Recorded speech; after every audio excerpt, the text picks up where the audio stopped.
یہ پاؤں کی ابھری ہوئی ہڈی کو کھلا رکھنا بھی ضروری نہیں، وہ ہر قسم کا جوتا پہن سکتی ہیں۔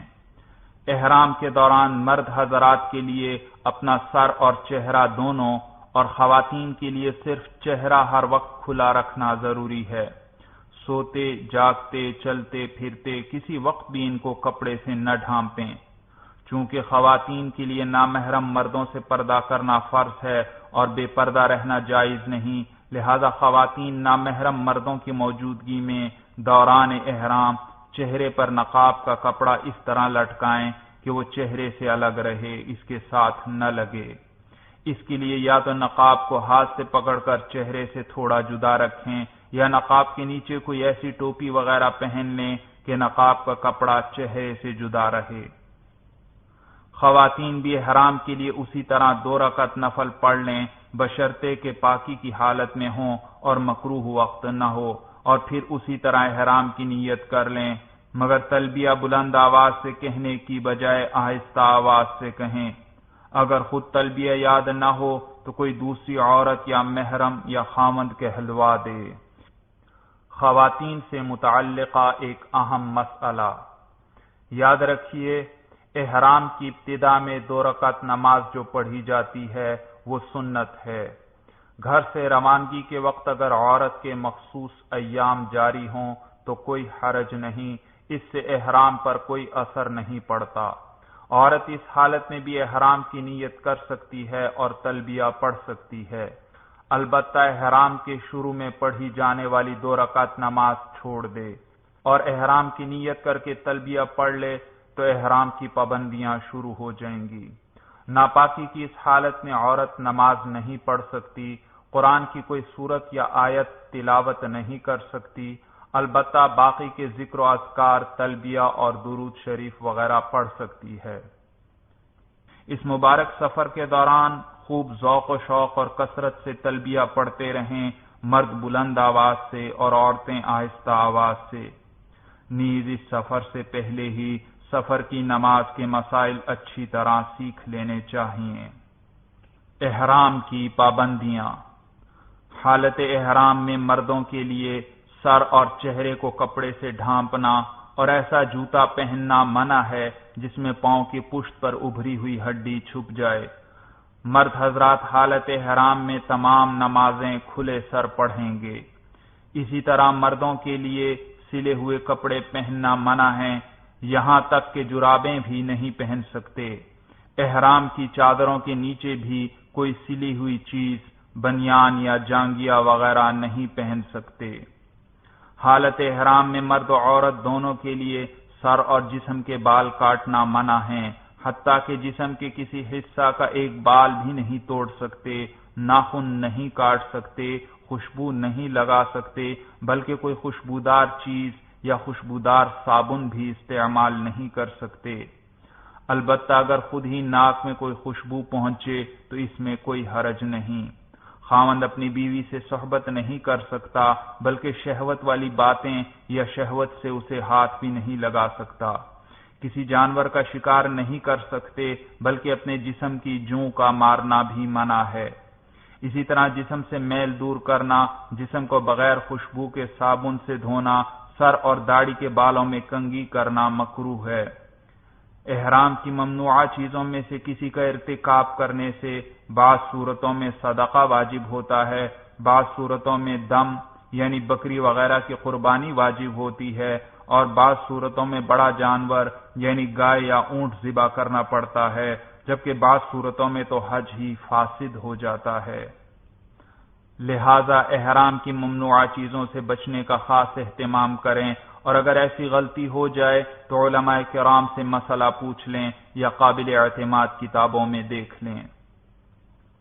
یاد رکھیے، خود بخود سر یا داڑھی وغیرہ کے بال گرنے سے کوئی جزا واجب نہیں ہوتی، لیکن آپ کے اپنے کسی عمل یعنی جسم کو رگڑنے یا کھجلانے یا سر یا داڑھی کو ملنے سے اگر 3 سے زائد بال گر جائیں تو 1.25 کلو گندم یا اس کی قیمت صدقہ کرنا واجب ہے۔ اسی طرح احتیاط کے باوجود عورتوں کے نقاب کا کپڑا ان کے چہرے کو کچھ نہ کچھ لگ ہی جاتا ہے، لہذا دوران حج کچھ نہ کچھ صدقہ کرتے رہنا چاہیے تاکہ اس قسم کی کوتاہیوں کی تلافی ہوتی رہے۔ اگر کوئی کوتاہی نہ بھی ہو تو بھی حرم شریف میں صدقہ کرنے کا عظیم ثواب تو ملتا ہی رہے گا۔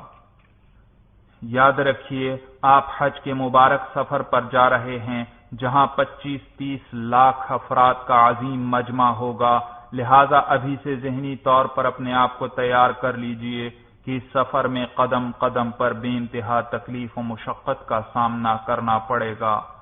جب آپ اپنے آپ کو پہلے سے ہی ہر مشکل و مشقت کے لیے تیار رکھیں گے تو ہر تکلیف آسان معلوم ہوگی۔ بعض لوگ اس سفر کی مشکلات کی وجہ سے پریشانی میں مبتلا ہو کر بات بے بات دوسروں سے جھگڑتے رہتے ہیں۔ احرام کی حالت میں تو کسی سے جھگڑنا اور بھی برا ہے۔ آپ کے کسی ساتھی یا کسی عرب شخص سے آپ کو کوئی تکلیف بھی پہنچے تو عفو درگزر سے کام لیجئے۔ آپ اللہ جل جلالہ کے دربار جلال و جمال میں حاضری کے لیے روانہ ہو رہے ہیں، لہذا پورے سفر کے دوران اپنے ساتھیوں کا حد خیال رکھیے اور اس نیت کے ساتھ سب کی زیادہ سے زیادہ خدمت کیجیے کہ یہ سب اللہ کے مہمان ہیں۔ جدہ ایئرپورٹ پر کاغذی کارروائی میں تقریباً 6 سے 12 گھنٹے لگ جاتے ہیں۔ نیز یہاں سے فراغت کے بعد آپ کے معلم کا وکیل مکہ مکرمہ لے جانے کے لیے سواری کا انتظام کرے گا۔ اس میں بھی کبھی 1 دن یا 2 دن کی تاخیر ہو جاتی ہے۔ صبر و تحمل سے کام لیجئے اور ذکر و عبادت میں مشغول رہیے۔ سواری کا انتظام ہو جانے پر گاڑی آپ کو آپ کی رہائش کے لیے معین جگہ پر پہنچا دے گی۔ اپنا سامان اپنی رہائشی جگہ پر رکھ کر مسجد الحرام میں حاضری کی تیاری کر لیجئے۔ اگر اس وقت عورت اپنے مخصوص ایام میں ہو تو ابھی مسجد الحرام نہ جائے، کیونکہ اس حالت میں مسجد میں داخل ہونا منع ہے۔ اس حالت میں عورت اپنی رہائش گاہ پر ہی قیام کرے اور جب پاک ہو جائے اور غسل کر لے تو پھر مسجد الحرام میں حاضری دے اور طواف وغیرہ کرے۔ یاد رکھیے عام لوگ یہ سمجھتے ہیں کہ مکہ مکرمہ پہنچتے ہی فوراً مسجد الحرام میں حاضری ضروری ہے، مگر یہ درست نہیں۔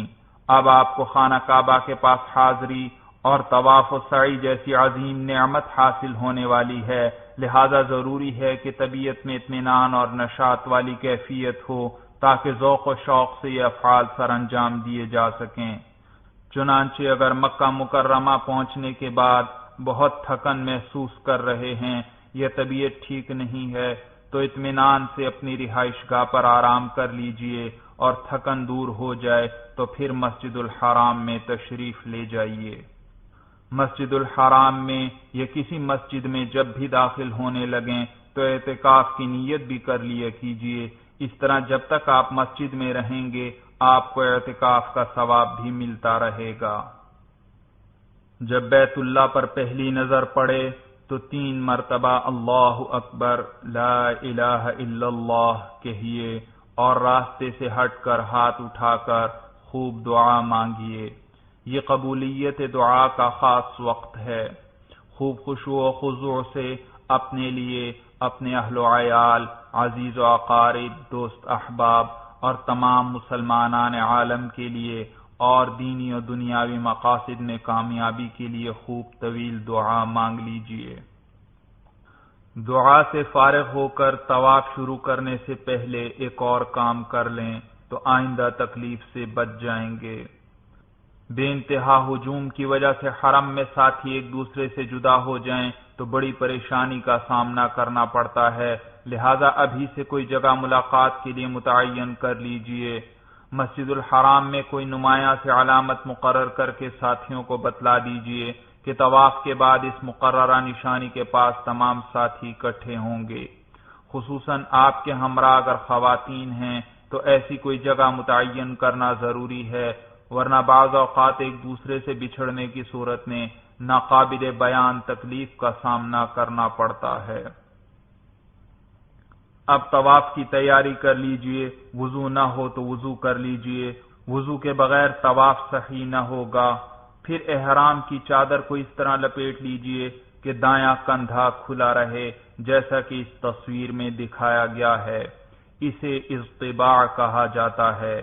بعض لوگ شروع سے ہی اس طرح چادر اوڑے رکھتے ہیں اور نمازیں بھی اسی طرح ادا کرتے ہیں، حالانکہ اس طریقے سے نماز ادا کرنا مکروہ ہے۔ یاد رکھیے، اضطباع یعنی دائیں کندھے کو کھلا رکھنا صرف طواف کے 7 چکروں کے دوران کیا جائے گا، اور ہر طواف میں بھی نہیں، بلکہ صرف اس طواف میں جس میں احرام باندھا ہو اور اس طواف کے بعد سعی بھی کرنی ہو۔ سعی کا ذکر آگے آ جائے گا۔ آئیے اب طواف کا طریقہ اچھی طرح سمجھ لیجئے۔ اس تصویر میں خانہ کعبہ کا قریبی منظر دکھلایا گیا ہے، جس میں بیت اللہ کا دروازہ دکھائی دے رہا ہے۔ دروازے کے ساتھ ہی خانہ کعبہ کے کونے پر حجر اسود نصب ہے۔ حجر اسود سے ہی طواف کی ابتدا کی جاتی ہے اور اسی پر طواف کا اختتام ہوتا ہے۔ طواف کا طریقہ یہ ہے کہ طواف کی نیت کر کے حجر اسود کی سیدھ میں آ جائیں، بیت اللہ کی طرف رخ کر کے کھڑے ہوں، اور جس طرح نماز کی ابتدا میں تکبیر تحریمہ کے وقت کانوں تک ہاتھ اٹھائے جاتے ہیں، اسی طرح طواف کی ابتدا میں کانوں تک ہاتھ اٹھائیں اور بسم اللہ اللہ اکبر وللہ الحمد کہیں۔ اس کے بعد حجر اسود کا بوسہ لیا جاتا ہے اور پھر دروازے کی جانب چلتے ہوئے بیت اللہ کے گرد 7 چکر لگائے جاتے ہیں، اور ہر چکر کے اختتام پر حجر اسود کا اسی طرح بوسہ لیا جاتا ہے۔ جب 7واں چکر پورا ہو جائے اور حجر اسود کا بوسہ لے لے تو یہ ایک طواف مکمل ہوا۔ ہر طواف کے بعد 2 رکعت نماز پڑھنا واجب ہے۔ خانہ کعبہ کی ایک اور تصویر جس میں حجر اسود دکھائی دے رہا ہے۔ سرخ لکیر کے ذریعے حجر اسود کی سیدھ کی وضاحت کی گئی ہے، جبکہ نیلی لکیر کے ذریعے طواف کرنے والے کا رخ بتلایا گیا ہے۔ بے انتہا ہجوم کی وجہ سے حجر اسود تک پہنچنا چونکہ نہایت مشکل کام ہے، نیز اس سے دوسرے لوگوں کو بھی تکلیف ہوتی ہے، لہذا بہتر یہ ہے کہ دور سے ہی حجر اسود کی سیدھ میں کھڑے ہو کر دونوں ہاتھ اٹھا کر ہتھیلیوں کا رخ حجر اسود کی جانب کرتے ہوئے بسم اللہ اللہ اکبر وللہ الحمد کہہ کر پھر ہاتھوں کو چوم لیا جائے۔ پھر ہر چکر کے اختتام پر بھی اسی طرح بسم اللہ اللہ اکبر وللہ الحمد کہہ کر ہاتھوں کو چوما جائے۔ خلاصہ تفصیل یہ ہوا کہ طواف کے شروع میں 2 مرتبہ بسم اللہ اللہ اکبر وللہ الحمد کہا جائے گا۔ پہلے دونوں ہاتھ کانوں تک اٹھا کر بسم اللہ اللہ اکبر وللہ الحمد کہا جائے گا، اور پھر دونوں ہاتھ سینے کے لگ بھگ اٹھا کر بسم اللہ اللہ اکبر وللہ الحمد کہا جائے گا، اور پھر ان ہاتھوں کو بوسہ دیا جائے گا، جبکہ ہر چکر کے اختتام پر ایک ہی مرتبہ دونوں ہاتھوں کو سینے کے لگ بھگ اٹھا کر بسم اللہ اللہ اکبر وللہ الحمد کہا جائے گا، اور پھر ان ہاتھوں کو بوسہ دیا جائے گا۔ آج سے کئی سال پیشتر لوگوں کی سہولت کے لیے سعودی حکومت نے حجر اسود کے سامنے اس کی سیدھ میں زمین پر سنگ مرمر کی سیاہ پٹی بنائی تھی۔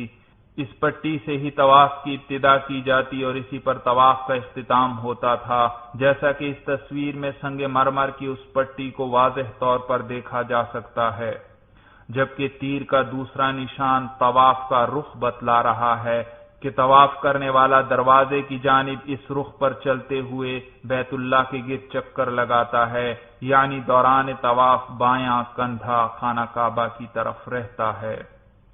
آج کل بعض مصلحتوں کی بنا پر سعودی حکومت نے حجر اسود کی سیدھ میں موجود سنگ مرمر کی اس سیاہ پٹی کو ختم کر دیا ہے۔ البتہ حجر اسود کی سیدھ بتلانے کے لیے سامنے کے برآمدے پر سبز رنگ کی ایک لائٹ نصب ہے، جسے اس تصویر میں دیکھا جا سکتا ہے۔ برآمدے پر نصب سبز لائٹ کی ایک اور تصویر۔ حجر اسود کی سیدھ میں ہونے کے لیے اس سبز لائٹ سے رہنمائی حاصل کی جاتی ہے۔ حجر اسود کی سیدھ میں آپ اس وقت ہوں گے جب آپ حجر اسود اور اس سبز لائٹ کے درمیان میں پہنچیں، اس طور پر کہ حجر اسود کی جانب رخ کرنے سے سبز لائٹ کی طرف آپ کی پشت ہو جائے۔